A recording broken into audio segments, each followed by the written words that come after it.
I'm so happy to be with you all today. I'm speaking to you from Quebec, Canada.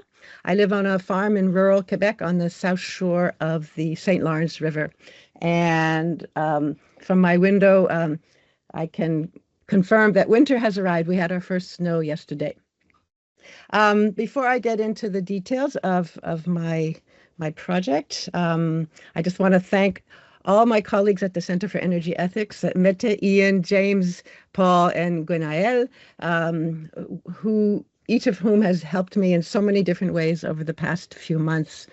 Thank you for that. And I'd also like to acknowledge the financial support that I have received from both the Center and the Canada Council for the Arts, without which I would not have been able to experience my first international artist in residency. So thanks again. For those of you who don't know, this has been a 6-month hybrid residency. And what I mean by hybrid is that I'm spending about half of the time in Scotland and the other half here in Quebec. And those 6 months are spread out over a 1-year period. So I came to Scotland last March, and my final project will be shared in public in next March 2026. So this is sort of like a midterm update on what I've been up to. And I hope that while I'm not going to necessarily be able to show you today the final project because it's still a work in progress, I do hope to see you all in person in mid-March 2026, when we project the video that I'm working on onto the outer walls of the St. Salvador quadrangle at the university. So something I've never done before, completely out of my comfort zone, but I'm learning a lot, and I'm really, really thrilled with what's going on right now with this project. It must be said that the title of my project is I Burn So You Don't Have To. But to give credit where credit's due, I did not come up with that title. I think it's important to underline that I should probably have a subtitle in my project, which would be something like An Ode to Bill McKibben, because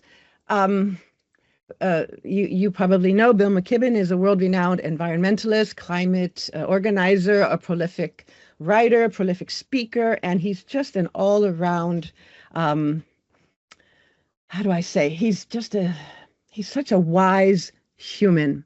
And I have read not everything that he's published, but certainly quite a bit. And every time I read one of his articles or his books, it affects me not just as an artist, but as a citizen of this planet, what we need to do, what each of us needs to do to move us forward. So he just published a new book this summer. I have my copy here. It's called Here Comes the Sun. So, of course, he's playing on George Harrison's famous song. And out of all the things I've read of Bill McKibben, it gives you courage to be able to believe that we will get there. It's a short book, but if I could summarize it, it's like he's saying the solar revolution tsunami has crested. There's no going back. That wave is going forward. We are tantalizingly close, and there's a possibility that in our lifetimes, by mid-century, we could very well be witnesses to a global energy mix, and there always will be a mix of different energy sources, but this mix will be dominated by solar energy, according to Bill and his new book. A quick visit to Bill's website. I'm just on the page of all his articles. I mean, it just goes on and on and on, but I've highlighted his 4 most recent articles published in various magazines and newspapers, and they all are about solar. The first 4 titles are Rooftop Solar is a Miracle, Solar is Liberation, Why Trump's War on Solar Power Will Fail, and I love the fourth one. 4.6 billion years on, the sun is having a moment. So obviously, these were all articles published this summer. I read them during my residency. But there was one article that Bill wrote in 2022. Next slide, please.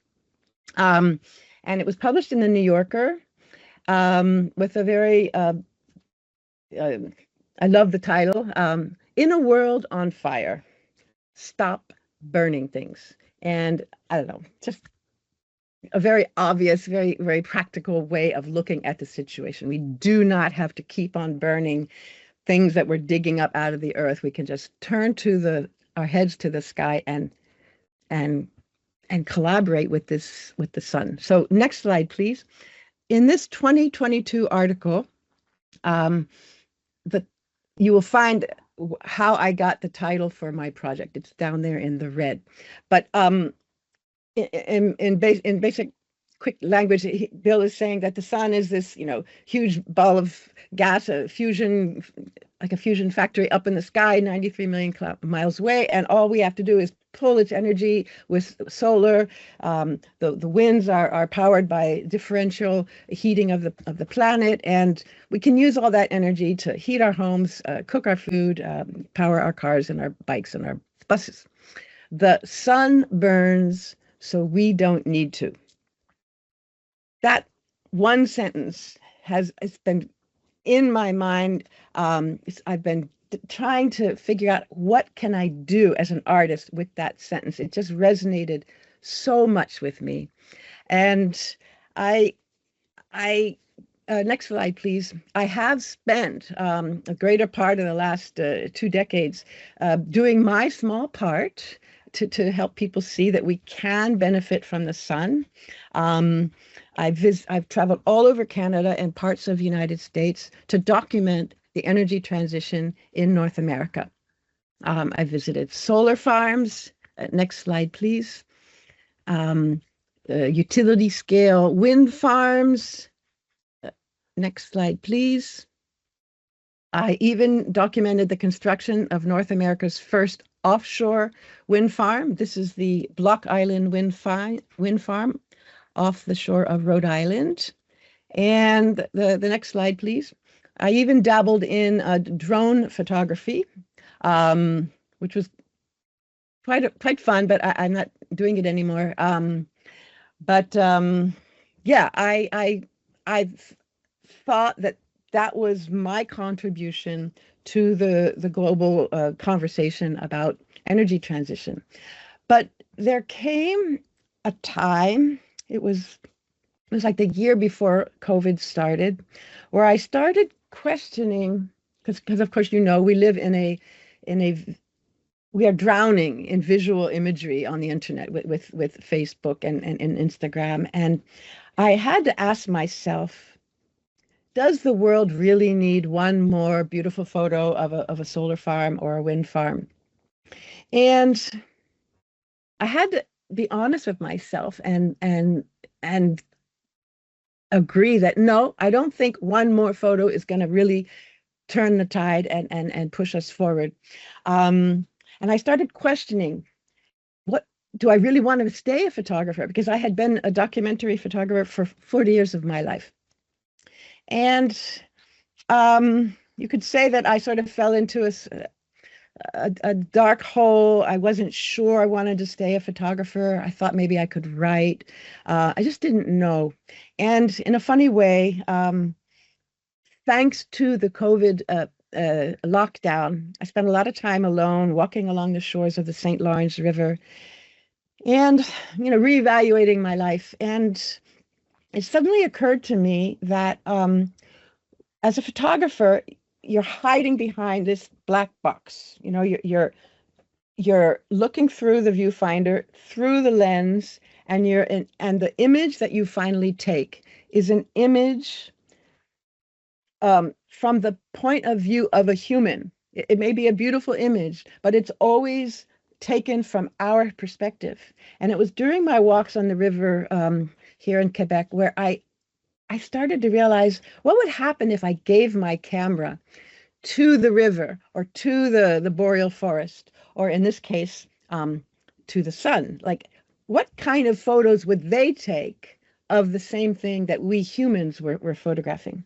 And that started, I felt my creative juices, like, oh, this is interesting. I mean, obviously I can't give my camera to a non-human, but how can I use photography to flip the narrative? Instead of human narrative, let's hear some non-human voices. So let me think. I think, yeah, next slide, please. So when I arrived in St. Andrews last March, I did the rounds. I met, all the staff, of course. I met your affiliated scientists and philosophers and anthropologists, and I talked to as many people as I could. I attended philosophy lectures. There was a poetry festival, the StAnza Festival, and I just sort of like allowed myself to kind of open the windows and take in new things. I also spent a lot of time walking on the West Sands beach. And it was on one of those walks. It was one of those beautiful days where there's like darkish, puffy clouds, but there's breaks in the clouds and the sun beams through, and you can see the sun. We in Canada we call them God rays. It just was very beautiful, and I felt like the sun was talking to me. So I decided to take Bill McKibben's one sentence and flip it upside down. Next slide, please. So Bill's saying that from our perspective, the sun is burning up there, so we down here don't have to burn. But by flipping it, I now have the sun telling us, I'm burning, so you don't need to burn anymore down where you are. And it was just a magic moment. You have to be receptive to it. I knew this was it. I knew that I had the title of my project. I hadn't yet figured out what the project was, but this now gave me the permission to move forward. So I have my title, but the challenge now was, okay, how do I give voice to the sun as a photographer?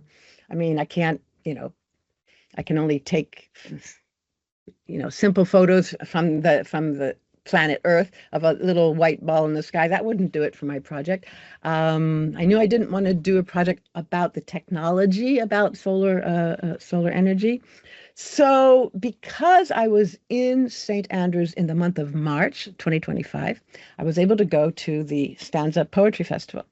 And I realized at the festival that, I need to work with a poet to give voice to the sun. So next slide, please.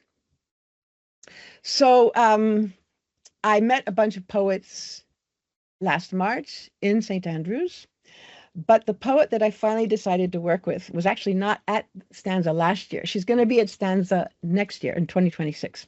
Her name is Rachel McCrum. She is Northern Irish, but she just happens to live in Quebec, an hour away from my home. We've known each other for a while, and we've never collaborated on anything. And when I told her about my project, it was an immediate yes. So we are in the process of co-writing a poem of the same title, I Burn, So You Don't Have to. And it's not finished yet, so I can't show you the whole thing. But next slide, please. I'm going to show you the 5th stanza from our poem.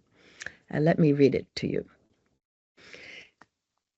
Into the bowels of the earth you gaze, ignoring the most heliocentric fact that your star at the center of your solar system should also be at the center of your energy needs. I burn, so you don't have to. So every stanza in our poem ends with that last sentence. I burn, so you don't have to. And I've never written a poem before. So for me, this is brand new. I'm a visual artist. Now I'm collaborating with my first poet. And Rachel introduced me to the artistic director of StAnza. His name is Ryan Von Winkle. And I met Ryan last March. And after several conversations, back and forth, emails, he basically said, "You're welcome to show your video during the poetry festival, and that would give you access to a much larger population than just the students and the faculty and the staff at the university." That was my original idea. I would do something on campus. I'm still going to do my architectural projection on campus in the quad, but it's going to be on the first 2 nights of the poetry festival. Next slide, please. There it is. StAnza has recently released the dates of its 2026 festival. It's 3 days in mid-March, 13, 14, 15. And I'm going to be exhibiting my work on the first 2 evenings after sunset of the festival. So StAnza has been doing this since 1998. They have a huge database of media contacts and producers and poets and artists all around the world. Apparently, it's, on average each year, 12,000 people, both in person in St. Andrews and online, see the festival, or can. If you're online, you have to pay a small amount to be able to see the videos. But if you can just imagine for a second what a wonderful opportunity this is for me as a visual artist to be invited to present one of my works at a international poetry festival. It's just, I come back to the Center for Energy Ethics. This never would have happened if I had not been an artist in residence at St. Andrews. So I'm just beyond thrilled. It's a great opportunity, and I'm very, very nervous too, because still the video is not finished, the poem is not finished. I have a lot to do over the next few months, but I will arrive in St. Andrews in mid-February. That's a month before StAnza, to get everything ready, to figure out lighting and electricity and seating and what do we do if it rains. So there's still a lot of work to do, but I hope to see you all in person in St. Andrews in mid-March. Okay, next slide, please. So I have my title, I have my poet, I have the poetry festival. Now the hard work begins. I need to create images with my camera that evoke the voice of the sun, traveling 93 million miles through dark, empty space to arrive at our planet. So I spent a lot of time online looking for images to kind of inspire me. And there's, so many beautiful things produced by NASA, and even some artists who are inspired by NASA. Next slide, please. I particularly love this image. I spent a long time gazing at this image. And I already thought, but I've changed my mind, that this was going to be the opening visual of my video. But no, I decided this is not a documentary project. It's a abstract, poetic interpretation of what the sun might like to tell us if given the chance. So next slide, please. I came up with my own way of thinking about, if we could see solar radiation traveling through space, what would that be? And this is a single image, a JPEG image, taken, inside my camera. It is not modified by Photoshop.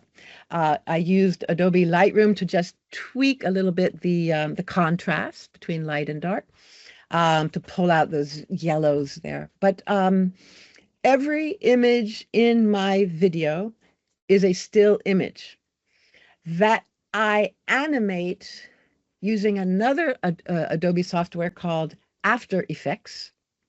And After Effects allows you to play with the pixels of the JPEG. So if you can imagine, each photo is made up of thousands of pixels. You can just animate some of them. Like in this case, I might animate the yellow ones. And the by animating, what that means is you create movement. You can make those yellow pixels literally move from the top left, which would represent the sun, down to the bottom right, which would be our planet. So each of my still images is now animated in the video to look like there's electrons passing in front of our eyes. Next slide, please. This is a photo that I took this summer here in Quebec during the forest fires we had. It was a very, skies were very sort of muddy, grayish, not so pretty.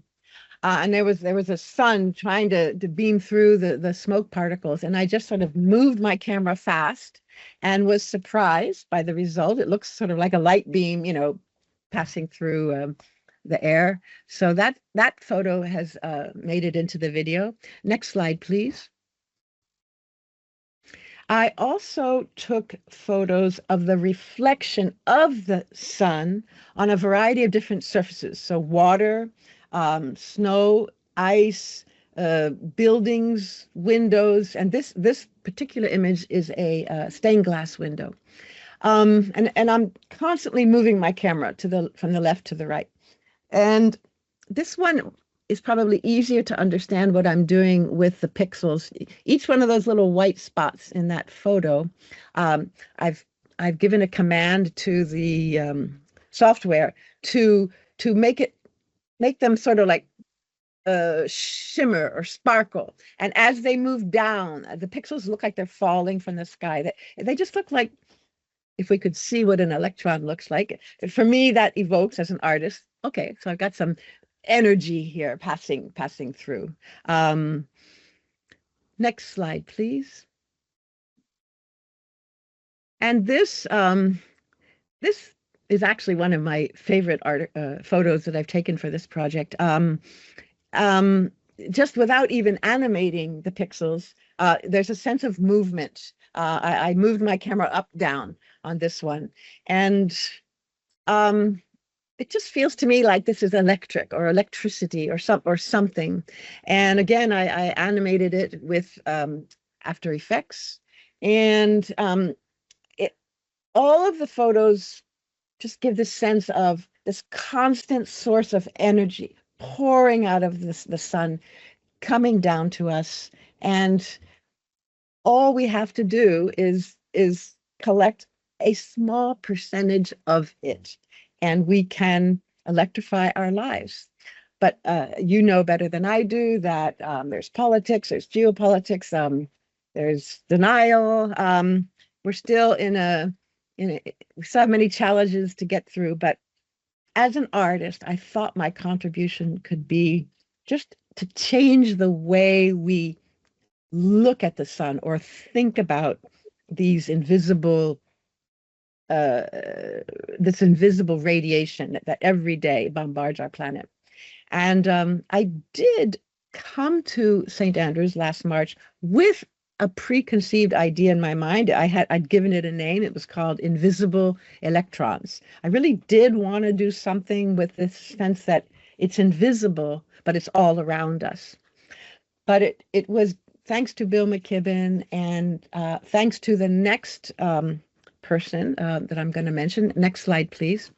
That I changed the project to give voice to the sun. So this is one of my last slides of the presentation. Georges Bataille is a French philosopher born at the end of the 19th century. And in 1948, he published a book called La Part Maudite. And it was translated later, like in the 90s, 91, I think. The Cursed Share is the name of his book in English. And here is one sentence from that book. I'll read it for you. The source and essence of our wealth is given in the sun's radiance. Now remember, he's a philosopher. He's not an economist. The essence of our wealth is given in the sun's radiance, which dispenses energy, or in this case, wealth, without compensation. The sun gives without ever receiving. Boom. For me, that one sentence, in the same way that Bill's article in 2022 just blew me away. This one made me profoundly change the way that I think about our relationship to the sun. Without the sun, we don't exist. Without the sun, we don't have photosynthesis, oxygen, light, warmth, winds. It's the sun that allows us to not only survive, but to thrive on this planet. So I found this quote, and it's now being used a lot as we edit our poem. And I decided to create in the poem, or I guess each stanza begins with one of the gifts that the sun is giving us without receiving anything back. So in the next slide, please, I'm going to share with you our opening stanza. And in this one, the sun is telling us one of the many gifts it's giving us. I'll read it for you. I gift you light, fusion born in my molten core, hydrogen into helium, matter into energy, more than you'll ever need on your pale blue dot.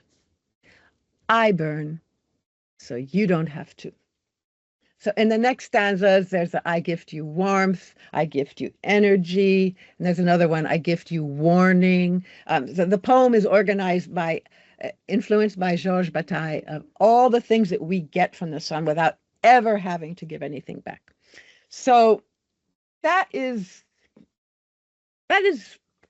in a nutshell, without really showing you the final poem or the final video. I wanted today to just give you an idea of the creative process, the creative research that leads to an artwork.